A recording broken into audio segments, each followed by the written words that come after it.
আসসালামু আলাইকুম। প্রথমে জানাবো সংবাদ শিরোনাম। রাষ্ট্রের সংস্কার কখনো রাজনীতিবিদদের অবসর দিয়ে হয় না বললেন রুহুল কবির রিজভী। জানাবো গোপালগঞ্জ শহরে বিএনপির মোটর শোভাযাত্রা এবং দক্ষিণ কোরিয়ার গণতান্ত্রিক আন্দোলনে তারেক রহমানের সংহতি। সর্বশেষ জানাবো বিজয় দিবসে জামাত শিবিরের পৃথক কর্মসূচি ঘোষণা। শুনছিলেন শিরোনাম, এবারে বিস্তারিত। রাষ্ট্রের সংস্কার কখনো রাজনীতিবিদদের অবসর দিয়ে হয় না বললেন রুহুল কবির রিজভী। বিএনপির সিনিয়র যুগ্ম মহাসচিব রুহুল কবির রিজভী বলেছেন, রাজনৈতিক দল গড়ে ওঠে গণস্বার্থকে কেন্দ্র করে। ছাত্র জনতার অভ্যুত্থানে ৫ই আগস্টের পর গঠিত সরকার দেশের জন্য কাজ করার চেষ্টা করছেন। আমরা সহযোগিতা করার চেষ্টা করছি, আবার অনেক কাজের সমালোচনা করছি। সমালোচনা মানে এই নয় যে আমরা এই সরকারের বিরোধিতা করছি, পতন দাবি করছি। তিনি বলেন, একজন উপদেষ্টা বলেছেন, ৫০ বছরে রাজনৈতিক দলগুলো কিছুই করতে পারেনি, আমরা করছি। তাহলে ৭১-এর মুক্তিযুদ্ধ, ৯০ এবং ২৪-এর সফলতা কে এনেছে? এগুলো কি সুশীল সমাজের অবদান? হ্যাঁ, তারা সমর্থন করেছে।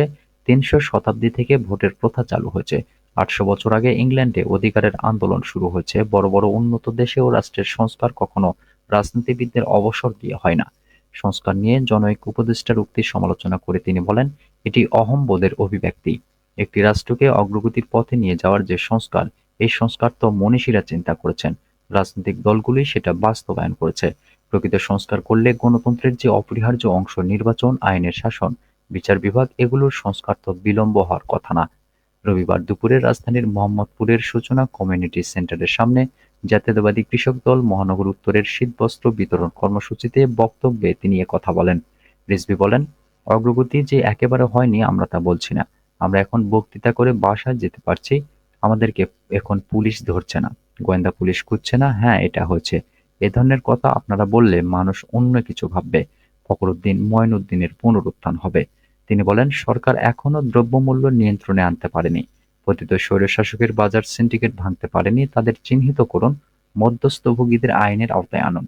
রাস্তায় রাস্তায় এখনো গাড়িতে চাঁদাবাজি করছে। বিএনপি এসব বন্ধের চেষ্টা করতে পারে, কিন্তু বন্ধ করতে পারবে না। এর দায়িত্ব সরকারের।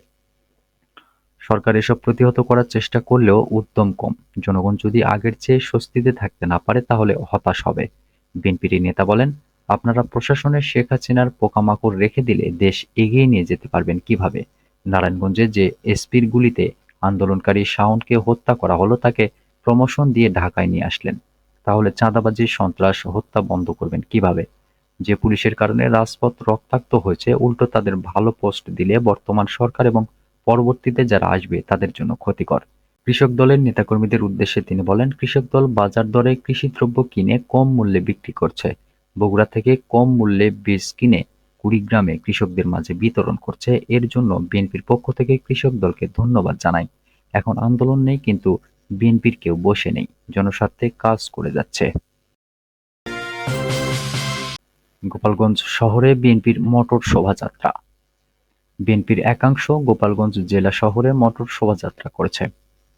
রোববার সকাল ১১টায় জেলা বিএনপির সাবেক সভাপতি সিরাজুল ইসলাম সিরাজের নেতৃত্বে তার গ্রামের বাড়ি সদর উপজেলার আরপাড়া থেকে মোটর শোভাযাত্রাটি জেলা প্রশাসক ও পুলিশ সুপারের কার্যালয় হয়ে বিভিন্ন সড়ক প্রদক্ষিণ করে গেটপাড়ায় গিয়ে শেষ হয়।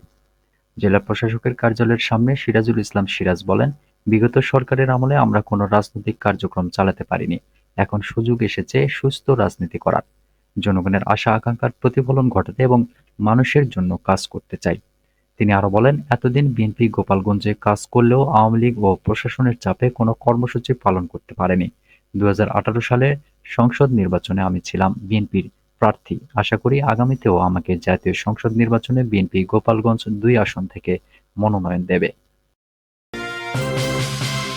দক্ষিণ কোরিয়ার গণতান্ত্রিক আন্দোলনে তারেক রহমানের সংহতি। বাংলাদেশ জাতীয়তাবাদী দলের ভারপ্রাপ্ত চেয়ারম্যান তারেক রহমান গণতন্ত্রের জন্য সংগ্রাম চালিয়ে যাওয়া দক্ষিণ কোরিয়ার জনগণের প্রতি পূর্ণ সমর্থন ব্যক্ত করেছেন। নিজের ভেরিফাইড ফেসবুক পেজে প্রকাশিত এক বিবৃতিতে তিনি এ সংহতি প্রকাশ করেন।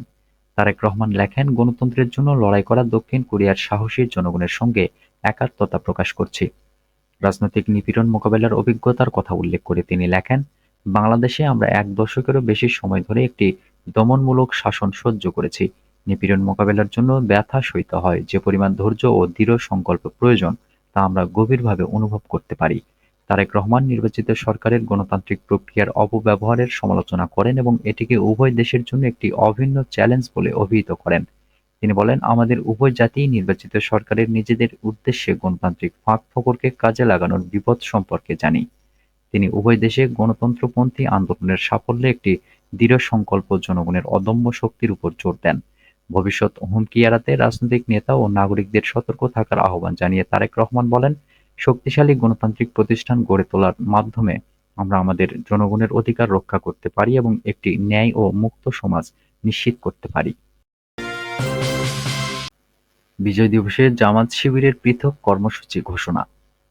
মহান বিজয় দিবস উপলক্ষে কর্মসূচি ঘোষণা করেছে বাংলাদেশ জামায়াতে ইসলামী। সোমবার সকাল 10টায় রাজধানীর বিজয়নগরে সমাবেশ ও র্যালি করবে দলটির ঢাকা মহানগরী দক্ষিণ শাখার নেতাকর্মীরা।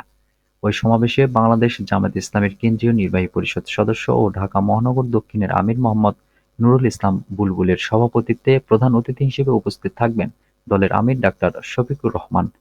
এছাড়া কেন্দ্রীয় ও মহানগরী নেতারা বক্তব্য রাখবেন বলে জানিয়েছেন ঢাকা মহানগর দক্ষিণ জামায়াতের প্রচার ও মিডিয়া বিভাগের সহদপ্তর সম্পাদক ও সমন্বয়ক আব্দুস সাত্তার সুমন। অপরদিকে বিজয় দিবস উপলক্ষে কর্মসূচি ঘোষণা করেছে বাংলাদেশ ইসলামী ছাত্র শিবির। 16 ডিসেম্বর 54তম বিজয় দিবসে বর্ণাঢ্য র্যালির আয়োজন করবে ঢাকা মহানগর বাংলাদেশ ইসলামী ছাত্র শিবির।